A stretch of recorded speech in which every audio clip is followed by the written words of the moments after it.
ओम शांति 17 ଜାନୁଆରୀ 2026 प्रातः मुरली बाबा कहउछंती मिठे बच्चे एही भारत जेतेबेले स्वर्ग थिला सेतेबेले तुमे माने खूब आलुकरे थिल। एबे अंधकार होई जाइछि तेणु पुनर्बार आलोककु चल। एही भारत जेतेबेले स्वर्ग थिला सेतेबेले तुमे माने खूब आलोकरे थिल। एबे अंधकार होई जाइछि तेणु पुनर्बार आलोककु चल।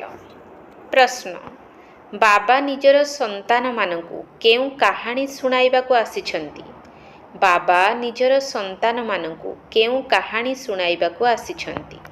उत्तर बाबा कहउछंती मधुर संतान माने मु तुमको 84 जन्मर कहानी सुनाउछि।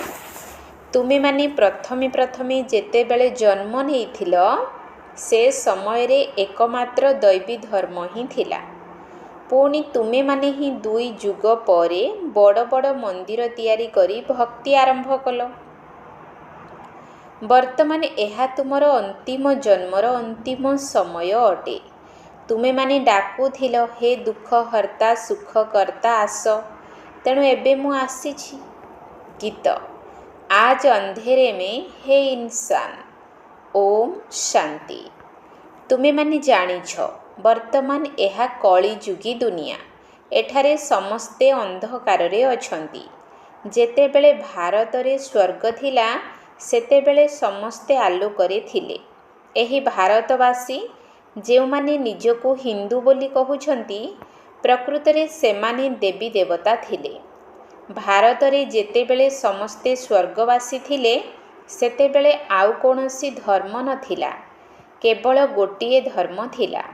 स्वर्ग वैकुंठ बहिस्थ हेभेन ए सबु एही भारतर नाम थिला। भारत पवित्र एवं प्राचीन धनवान थिला। एबे तो भारत कांगाल होई जाइछि, काहेकिना एबे कली जुग। तुमे माने मध्य जानिछ जे आमे समस्ते अंधकार रे अछु। जेतेबेले स्वर्ग रे थिले सेतेबेले आलोकरे थिले। श्री लक्ष्मी श्री नारायण स्वर्गर राजराजेश्वर राजराजेश्वरी थिले। ताकू सुखधाम कुहा जाउथिला। तेबे तुम मानकु बाबांकर ही सही स्वर्गर संपत्ति नेबाकु हेबो, जाहाकु जीवन मुक्ति कुहा जाउछि। एबे तो सबु जीवन बंधन रे रहिछ।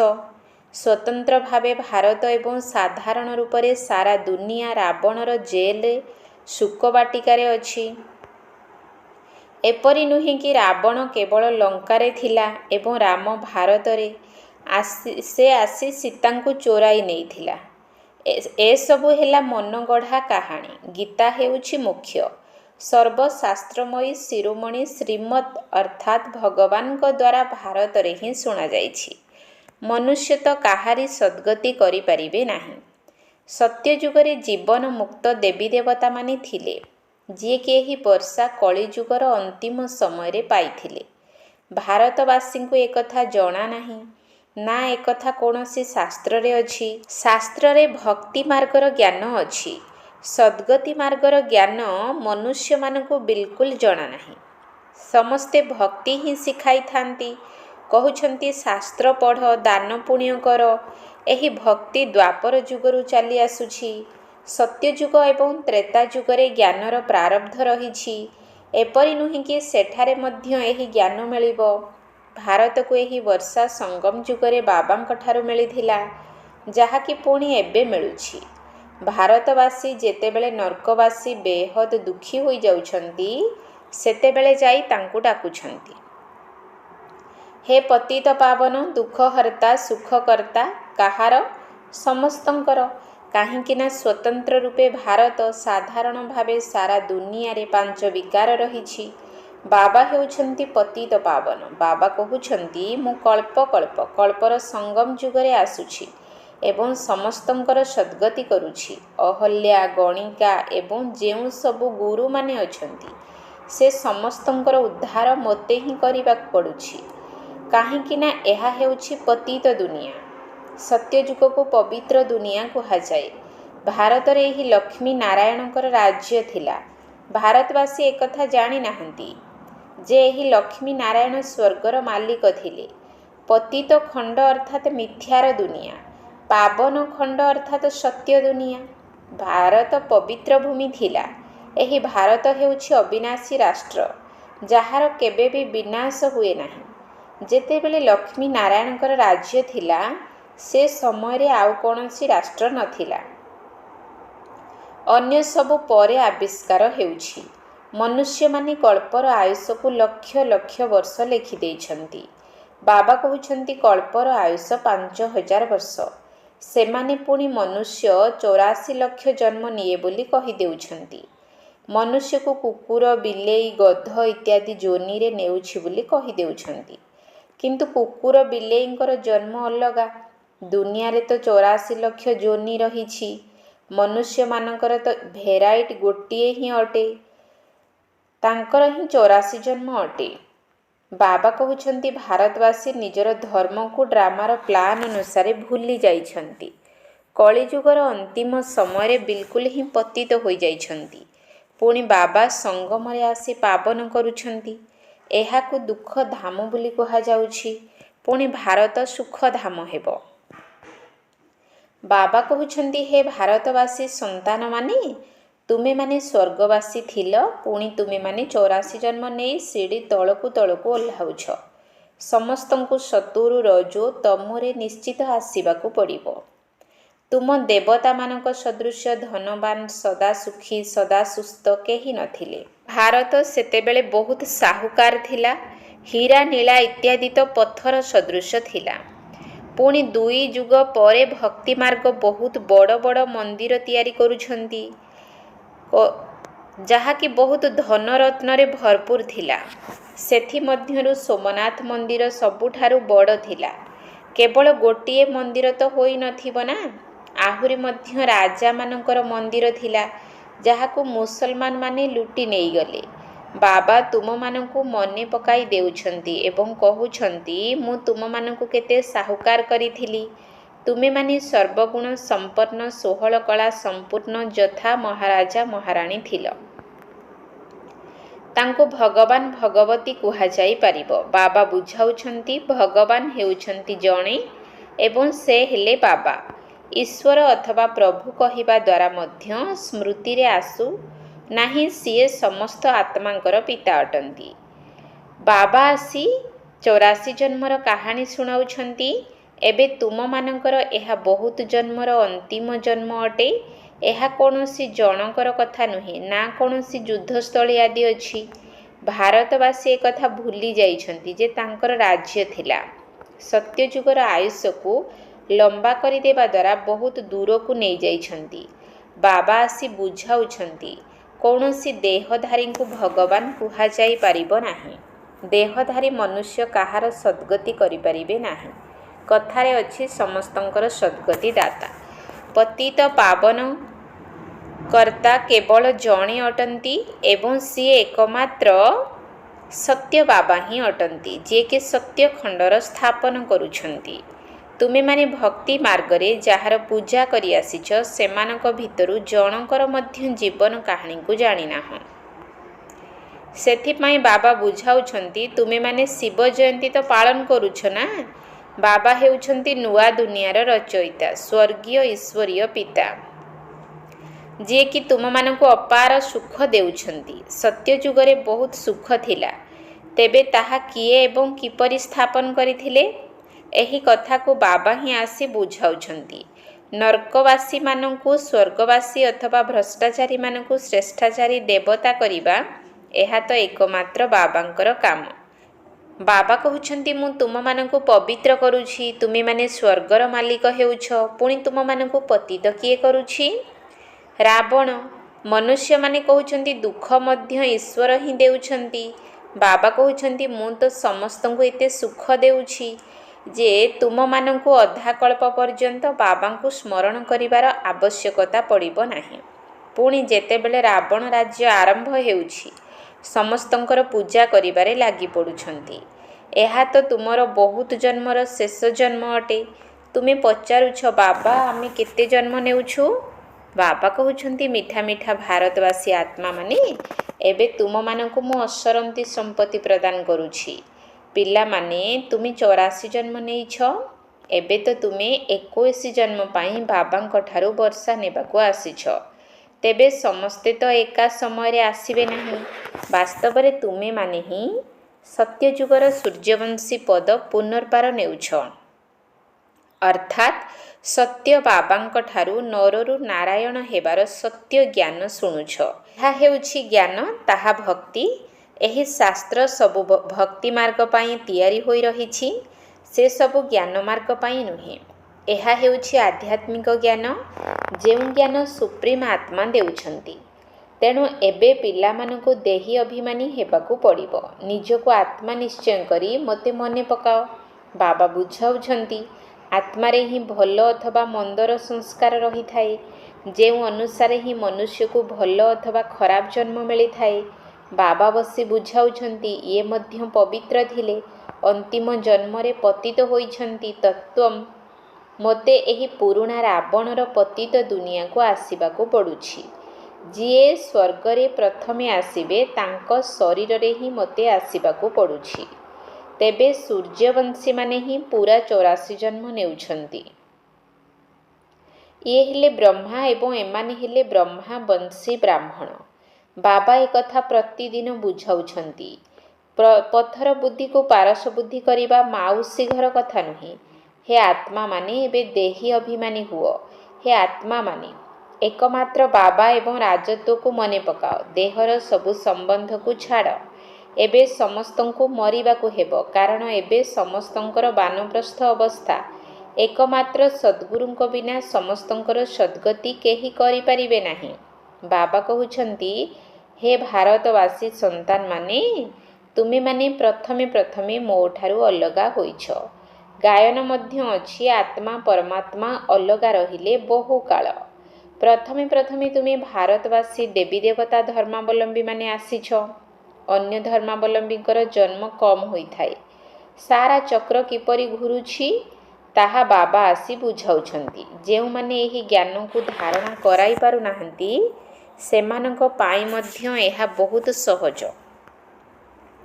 ସବୁକିଛି ଆତ୍ମା ହିଁ ଧାରଣ କରିଥାଏ। ଆତ୍ମା ହିଁ ପାପ ଆତ୍ମା, ପୁଣ୍ୟ ଆତ୍ମା ହୋଇଥାଏ ନା। ତୁମର ଏହା 84ତମ ଅନ୍ତିମ ଜନ୍ମ ଅଟେ। ଏବେ ତୁମେ ସବୁ ବାନପ୍ରସ୍ଥ ଅବସ୍ଥାରେ ଅଛ। ବାନପ୍ରସ୍ଥ ଅବସ୍ଥାରେ ମନ୍ତ୍ର ନେବା ପାଇଁ ଗୁରୁ କରିଥାନ୍ତି। ତୁମମାନଙ୍କର ଏବେ ଦେହଧାରୀ ଗୁରୁ କରିବାର ଆବଶ୍ୟକତା ନାହିଁ। ମୁଁ ତୁମ ସମସ୍ତଙ୍କର ପିତା, ଶିକ୍ଷକ ଏବଂ ଗୁରୁ ଅଟେ। ମୋତେ ଡାକୁଛ, ହେ ପତିତ ପାବନ ଶିବ ବାବା। ତୁମମାନଙ୍କୁ ଏସବୁର ସ୍ମୃତି ଆସୁଛି। ସେ ସବୁ ଆତ୍ମାଙ୍କର ପିତା। ଆତ୍ମା ସତ୍ୟ ଏବଂ ଚୈତନ୍ୟ ଅଟେ, କାହିଁକିନା ଆତ୍ମା ଅମର। ସବୁ ଆତ୍ମାଙ୍କ ଭିତରେ ପାଠ ଭରି ହୋଇ ରହିଛି। ବାବା ମଧ୍ୟ ସତ୍ୟ ଏବଂ ଚୈତନ୍ୟ ଅଟନ୍ତି। ସେ ହିଁ ମନୁଷ୍ୟ ସୃଷ୍ଟିର ବୀଜ ରୂପ। ତେଣୁ କହୁଛନ୍ତି, ମୁଁ ସାରା ସୃଷ୍ଟି ରୂପୀ ବୃକ୍ଷର ଆଦି ମଧ୍ୟ ଅନ୍ତକୁ ଜାଣିଛି। ସେଥିପାଇଁ ମୋତେ ଜ୍ଞାନର ସାଗର ବୋଲି କୁହାଯାଉଛି। ତୁମ ପାଖରେ ମଧ୍ୟ ସମସ୍ତ ଜ୍ଞାନ ରହିଛି। ବୀଜରୁ ବୃକ୍ଷ କିପରି ବାହାରୁଛି, ବୃକ୍ଷକୁ ଚଢ଼ିବାରେ ସମୟ ଲାଗୁଛି ନା। ବାବା କହୁଛନ୍ତି, ମୁଁ ବୀଜ ରୂପ ଅଟେ। ଅନ୍ତିମ ସମୟରେ ସାରା ବୃକ୍ଷର ଜୀର୍ଣ୍ଣଶୀର୍ଣ୍ଣ ଅବସ୍ଥା ହୋଇଯିବ। ଏବେ ଦେଖ, ଦେବୀ ଦେବତା ଧର୍ମର ମୂଳଦୁଆ ନାହିଁ, ପ୍ରାୟ ଲୁପ୍ତ ହୋଇଯାଇଛି।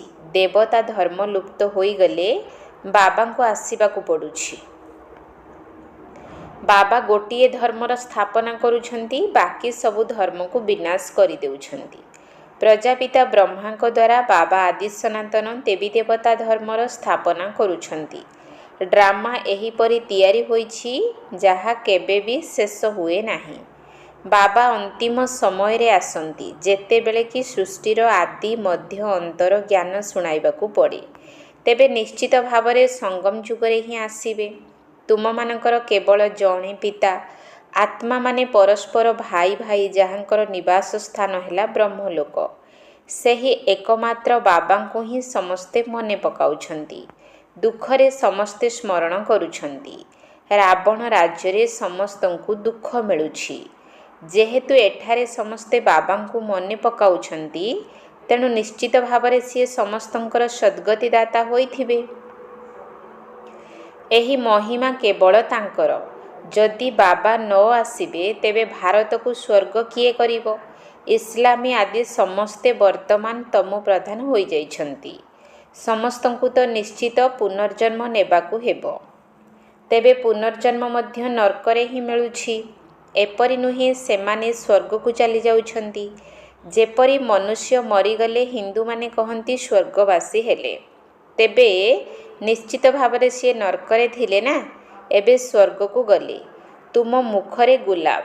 ଯଦି ସ୍ୱର୍ଗବାସୀ ହେଲେ ପୁଣି ନର୍କର ଆସୁରୀ ବୈଭବ ତାଙ୍କୁ କାହିଁକି ଖୁଆଉଛ? ବଙ୍ଗଳାରେ ମାଛ ଆଦି ମଧ୍ୟ ଖୁଆଇଥାନ୍ତି। ଆରେ ତାଙ୍କର ଏସବୁ ଖାଦ୍ୟର କି ଆବଶ୍ୟକତା ରହିଛି? କହନ୍ତି ଅମୁକ ପାରନିର୍ବାଣ ଗଲା। ବାବା କହୁଛନ୍ତି ଏସବୁ ମନଗଢ଼ା କଥା। ବିନାଶ ପୂର୍ବରୁ କେହି ବି ଘରକୁ ଫେରି ପାରିବେ ନାହିଁ। ଯେତେବେଳେ କି ପ୍ରଥମ ନମ୍ବର ଆତ୍ମାଙ୍କୁ ମଧ୍ୟ 84 ଜନ୍ମ ନେବାକୁ ପଡ଼ୁଛି। ବାବା ବୁଝାଉଛନ୍ତି ଏହି ଜ୍ଞାନ ମାର୍ଗରେ କୌଣସି ଅସୁବିଧା ନାହିଁ। ଭକ୍ତି ମାର୍ଗରେ କେତେ କଷ୍ଟ କରିବାକୁ ପଡ଼ୁଛି। ରାମ ରାମ ଜପ କରିବା ସମୟରେ ଲୋମ ଟାଙ୍କୁରି ଉଠୁଛି। ସେସବୁ ହେଉଛି ଭକ୍ତି ମାର୍ଗ। ଏହି ସୂର୍ଯ୍ୟ ଚନ୍ଦ୍ର ଆଦି ମଧ୍ୟ ଆଲୋକ ଦେଉଛନ୍ତି। କିନ୍ତୁ ଏମାନେ କୌଣସି ଦେବତା ନୁହନ୍ତି। ବାସ୍ତବରେ ଜ୍ଞାନର ସୂର୍ଯ୍ୟ, ଜ୍ଞାନର ଚନ୍ଦ୍ରମା, ଜ୍ଞାନର ତାରକାମାନଙ୍କର ମହିମା ରହିଛି। ସେମାନେ ପୁଣି ସୂର୍ଯ୍ୟ ଦେବତାୟ ନମଃ କହି ଦେଉଛନ୍ତି। ତାଙ୍କୁ ଦେବତା ମନେକରି ପାଣି ଦେଉଛନ୍ତି। ତେଣୁ ବାବା ବୁଝାଉଛନ୍ତି ଏସବୁ ଭକ୍ତି ମାର୍ଗ, ଯାହା ପୁଣି ମଧ୍ୟ ହେବ। ପ୍ରଥମେ ଏକମାତ୍ର ଶିବ ବାବାଙ୍କର ଅବ୍ୟଭିଚାରୀ ଭକ୍ତି ହେଉଛି। ପୁଣି ଦେବତାମାନଙ୍କର, ପୁଣି ତଳକୁ ଖସି ଖସି ଏବେ ଦେଖ ତ୍ରିଛକିରେ ବି ମାଟିର ଦୀପରେ ତେଲ ଭରି କରି ପୂଜା କରୁଛନ୍ତି। ପାଞ୍ଚ ତତ୍ତ୍ୱର ମଧ୍ୟ ପୂଜା କରୁଛନ୍ତି। ମନୁଷ୍ୟମାନଙ୍କର ମଧ୍ୟ ଚିତ୍ର ତିଆରି କରି ପୂଜା କରୁଛନ୍ତି। କିନ୍ତୁ ଏମାନଙ୍କ ଠାରୁ ତ କିଛି ହେଲେ ପ୍ରାପ୍ତି ହେଉନାହିଁ। ଏହି କଥାକୁ ତୁମେ ପିଲାମାନେ ହିଁ ବୁଝୁଛ। ଆଚ୍ଛା, ମିଠା ମିଠା ଶିକିଲ ଦିଏ ସନ୍ତାନମାନଙ୍କ ପ୍ରତି ମାତା ପିତା ବାପଦାଦାଙ୍କର ମଧୁର ସ୍ନେହ ସମ୍ପନ୍ନ ଶୁଭେଚ୍ଛା ଏବଂ ସୁପ୍ରଭାତ। ଆତ୍ମିକ ପିତାଙ୍କର ଆତ୍ମିକ ସନ୍ତାନମାନଙ୍କୁ ନମସ୍ତେ। ଆତ୍ମିକ ସନ୍ତାନମାନଙ୍କର ଆତ୍ମିକ ବାପଦାଦାଙ୍କୁ ନମସ୍ତେ ନମସ୍ତେ ନମସ୍ତେ, ସୁପ୍ରଭାତ। ଧାରଣା ପାଇଁ ମୁଖ୍ୟ ସାର। 1 ନମ୍ବର ପଏଣ୍ଟ। ଆତ୍ମାରୁ ଖରାପ ସଂସ୍କାରକୁ ବାହାର କରିବା ପାଇଁ ଦେହୀ ଅଭିମାନୀ ହୋଇ ରହିବାର ଅଭ୍ୟାସ କରିବାକୁ ହେବ। ଏହା ତୁମମାନଙ୍କର ଅନ୍ତିମ 84ତମ ଜନ୍ମ ବାନପ୍ରସ୍ଥ ଅବସ୍ଥା ଅଟେ। ସେଥିପାଇଁ ପୁଣ୍ୟାତ୍ମା ହେବାର ପରିଶ୍ରମ କରିବାକୁ ହେବ। ଆତ୍ମାରୁ ଖରାପ ସଂସ୍କାରକୁ ବାହାର କରିବା ପାଇଁ ଦେହୀ ଅଭିମାନୀ ହୋଇ ରହିବାର ଅଭ୍ୟାସ କରିବାକୁ ହେବ। ଏହା ତୁମମାନଙ୍କର ଅନ୍ତିମ 84ତମ ଜନ୍ମ ବାନପ୍ରସ୍ଥ ଅବସ୍ଥା ଅଟେ। ସେଥିପାଇଁ ପୁଣ୍ୟାତ୍ମା ହେବାର ପରିଶ୍ରମ କରିବାକୁ ହେବ। 2 ନମ୍ବର ପଏଣ୍ଟ। ଦେହର ସବୁ ସମ୍ବନ୍ଧକୁ ଛାଡ଼ି ଏକମାତ୍ର ବାବା ଏବଂ ବାବାଙ୍କ ଦ୍ୱାରା ମିଳୁଥିବା ରାଜତ୍ୱକୁ ମନେ ପକାଇବାକୁ ହେବ। ବୀଜ ଏବଂ ବୃକ୍ଷର ଜ୍ଞାନକୁ ସ୍ମରଣ କରି ସର୍ବଦା ହର୍ଷିତ ହୋଇ ରହିବାକୁ ହେବ। ଦେହର ସବୁ ସମ୍ବନ୍ଧକୁ ଛାଡ଼ି ଏକମାତ୍ର ବାବା ଏବଂ ବାବାଙ୍କ ଦ୍ୱାରା ମିଳୁଥିବା ରାଜତ୍ୱକୁ ମନେ ପକାଇବାକୁ ହେବ। ବୀଜ ଏବଂ ବୃକ୍ଷର ଜ୍ଞାନକୁ ସ୍ମରଣ କରି ସର୍ବଦା ହର୍ଷିତ ହୋଇ ରହିବାକୁ ହେବ। ବରଦାନ। ଉପରାମ ଏବଂ ଏଭର ରେଡି ଅର୍ଥାତ୍ ସଦା ପ୍ରସ୍ତୁତ ହୋଇ ବୁଦ୍ଧି ଦ୍ୱାରା ଅଶରୀରୀପଣିଆର ଅଭ୍ୟାସ କରୁଥିବା ସର୍ବକଳାରେ ସମ୍ପନ୍ନ ଭବ। ଉପରାମ ଏବଂ ଏଭର ରେଡି ଅର୍ଥାତ୍ ସଦା ପ୍ରସ୍ତୁତ ହୋଇ ବୁଦ୍ଧି ଦ୍ୱାରା ଅଶରୀରୀପଣିଆର ଅଭ୍ୟାସ କରୁଥିବା ସର୍ବକଳାରେ ସମ୍ପନ୍ନ ଭବ। ଯେପରି ସର୍କସରେ କଳା ଦେଖାଉଥିବା କଳାବାଜର ପ୍ରତ୍ୟେକ କର୍ମ କଳା ହୋଇଥାଏ। ସେମାନେ ନିଜ ଶରୀରର ଯେକୌଣସି ଅଙ୍ଗକୁ ଯେପରି ଚାହିଁବେ, ଯେଉଁଠି ଚାହିଁବେ, ଯେତେ ସମୟ ଚାହିଁବେ ମୋଡ଼ି ରଖିପାରିବେ। ଏହା ହିଁ ହେଉଛି ସେମାନଙ୍କର କଳା। ସେହିପରି ତୁମେ ପିଲାମାନେ ମଧ୍ୟ ନିଜର ବୁଦ୍ଧିକୁ ଯେବେ ଇଚ୍ଛା, ଯେତେ ସମୟ ପାଇଁ ଯେଉଁଠି ସ୍ଥିତ କରିବା ପାଇଁ ଇଚ୍ଛା କରୁଛ ସେଠାରେ ସ୍ଥିତ କରିଦିଅ। ଏହା ହିଁ ହେଉଛି ସବୁଠାରୁ ବଡ଼ କଳା। ଏହି ଗୋଟିଏ କଳା ଦ୍ୱାରା 16 କଳା ସମ୍ପନ୍ନ ହୋଇଯିବ। ଏଥିପାଇଁ ଏଭଳି ଉପରାମ ଏବଂ ଏଭରେଡ଼ି ହୋଇ ରୁହ, ଯାହାକି ଆଦେଶ ମିଳିବା ମାତ୍ରକେ ଗୋଟିଏ ସେକେଣ୍ଡ ଭିତରେ ଅଶରୀରୀ ହୋଇଯାଉଥିବ, ଯୁଦ୍ଧ କରିବାରେ ସମୟ ଯାଉନଥିବ। ସ୍ଲୋଗାନ: ସରଳତା ଏବଂ ସହନଶୀଳତାର ଗୁଣକୁ ଧାରଣ କରିଥିବା ଆତ୍ମାମାନେ ହିଁ ସଚ୍ଚା ସ୍ନେହୀ ଏବଂ ସହଯୋଗୀ ଅଟନ୍ତି। ସରଳତା ଏବଂ ସହନଶୀଳତାର ଗୁଣକୁ ଧାରଣ କରିଥିବା ଆତ୍ମାମାନେ ହିଁ ସଚ୍ଚା ସ୍ନେହୀ ଏବଂ ସହଯୋଗୀ ଅଟନ୍ତି।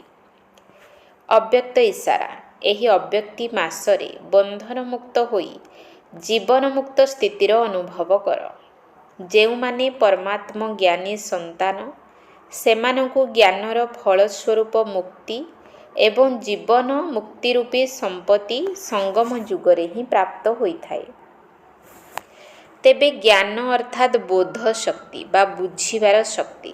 ବୁଦ୍ଧିମାନ ଆତ୍ମା ପ୍ରତ୍ୟେକ କର୍ମ କରିବା ସହିତ ସର୍ବଦା ନିଜକୁ ବନ୍ଧନମୁକ୍ତ, ସର୍ବ ଆକର୍ଷଣଠାରୁ ମୁକ୍ତ ରଖିବାରେ ବୁଦ୍ଧିମାନ ହୋଇଥାଏ।